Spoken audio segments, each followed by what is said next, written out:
और अंत में सबसे बड़ा सवाल, क्या यह सब जातिवाद नहीं है? साथियों नमस्कार, रियल न्यूज चैनल में आपका हार्दिक स्वागत है।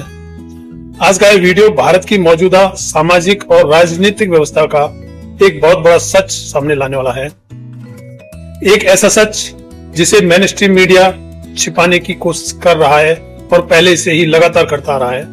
एक ऐसा सच जो दिखाता है कि हमारे देश में कानून, पुलिस और मीडिया का रवैया जाति के आधार पर कैसे बदल जाता है। आज हम बात करेंगे यूजीसी गाइडलाइन 2026, उसके बाद हुए सवर्ण संगठनों के प्रदर्शन, मीडिया और पुलिस के व्यवहार, और फिर वही गाइडलाइन जब कोर्ट से स्टे हुई तो बहुजन समाज के शांतिपूर्ण प्रदर्शन के साथ भी क्या क्या हुआ, और अंत में सबसे बड़ा सवाल, क्या यह सब जातिवाद नहीं है?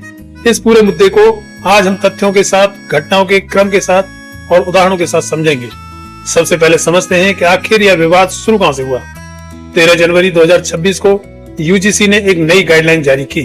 इस गाइडलाइन का उद्देश्य था विश्वविद्यालयों, उच्च शिक्षा संस्थानों में सामाजिक न्याय को बढ़ावा देना, SC, ST, OBC, महिला और EWS वर्गों के साथ जातिगत भेदभाव को रोकना, नियुक्तियों और पदोन्नतियों में पारदर्शिता लाना।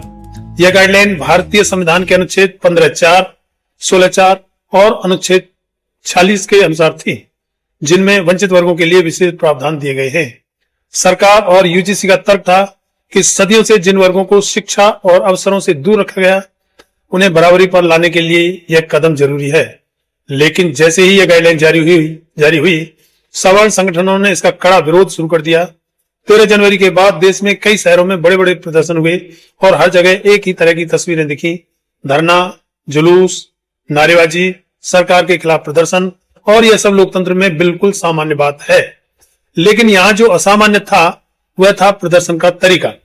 कई जगहों पर प्रधानमंत्री और गृह मंत्री के खिलाफ गालियां दी गईं, प्रधानमंत्री के पुतले जलाए गए, पुतलों पर जूते चप्पल मारे गए, बेहद आक्रामक और भड़काऊ भाषण दिए गए।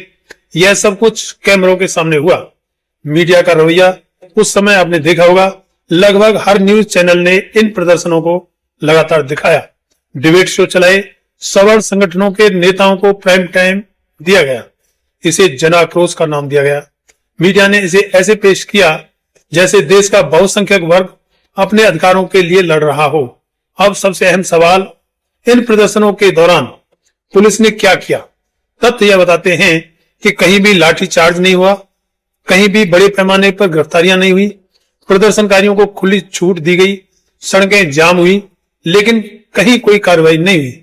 यहां तक कि प्रधानमंत्री के पुतले जलाना, जूते मारना, जो कई मामलों में कानूनन अपराध माना जा सकता है, उस पर भी लगभग कोई कार्रवाई नहीं हुई।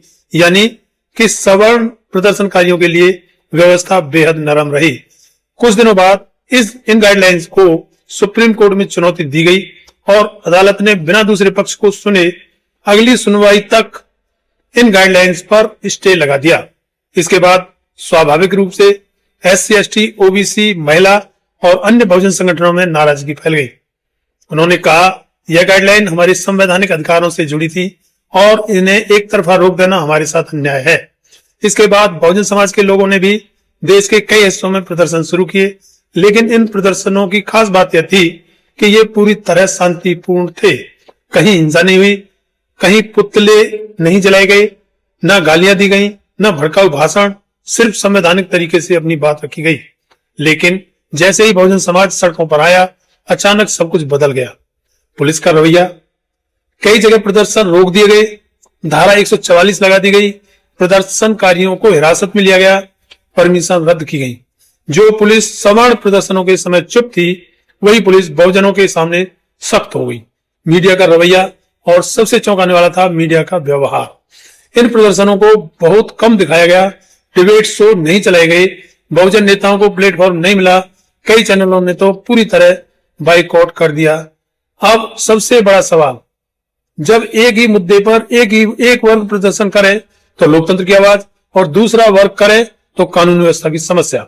जब एक समुदाय गालियां दे तो आजादी, और दूसरा शांतिपूर्वक बोले तो पाबंदी, तो इसे क्या कहा जाएगा? यही तो संस्थागत जातिवाद है, यही तो सिस्टम का दोहरा चरित्र है। संविधान सबको बराबरी का हक देता है, लेकिन व्यवहार में बराबरी कहीं दिखाई नहीं देती। दोस्तों, यह मुद्दा सिर्फ एक गाइडलाइन का नहीं है, यह लड़ाई है सम्मान की, बराबरी की, प्रतिनिधित्व की, संवैधानिक अधिकारों की। अगर लोकतंत्र में आवाज उठाने का हक सबको बराबर है तो व्यवहार भी सबके साथ बराबर होना चाहिए। मीडिया और पुलिस का रवैया जाति देखकर नहीं, संविधान देखकर तय होना चाहिए।